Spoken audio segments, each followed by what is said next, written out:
My name is Gura. I'm the co-founder and CEO here at Empathy. Empathy is the leading bereavement care platform. We help families deal with the loss of a loved one. In a way, it's like the friend you wish you had when you lose a loved one.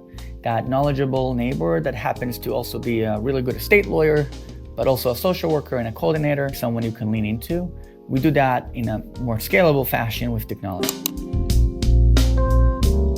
So everyone, everywhere, could have someone they can turn to when they need to navigate through life's most challenging moment. And after seeing the impact of loss firsthand, I thought technology can play a really big role here by taking the mundane out of the way and helping them focus on what matters most at that moment. There was one moment before we started Empathy when I was at eBay. One of my employees, he lost his wife to cancer. I came to visit, pay my condolences. The first thing he asked me when I come in is, when do you need me back? Talking about estate settlement. And it was also the first time I heard the word probate, which is a part of estate settlement and taxes. Leaving that house that day, I thought, well, we need a headspace for grief, for sure.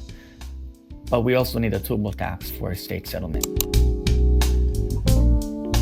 Impact has to be balanced between your core, which is the purpose, the vision, why you're even doing this, and also business metrics in order to ensure the company is scaling. And when you zoom in, how do you measure impact would be how much money you save people during this life transition, how much time are we able to save people, and before the event, how are we helping more people plan for?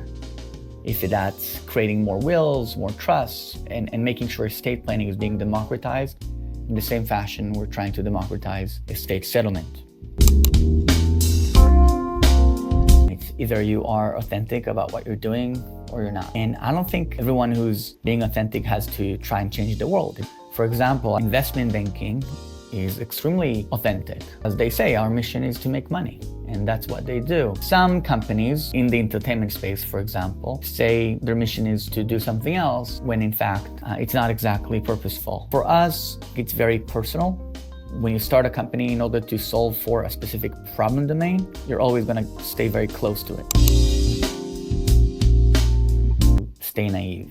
During my first startup, actually right after Zelle, biggest project, I was extremely naive, like emailing Jeff Bezos level naive. Every day you get more context, and that context injection is actually toxic for naivety. You start to know things, you have experience. When you're doing a 0 to 1 effort, you're trying to create something from thin air. That by design is stupid, and you have to be very naive in order to even attempt to do that. Losing naivety, I think, is one of the more painful things I've experienced during my short career.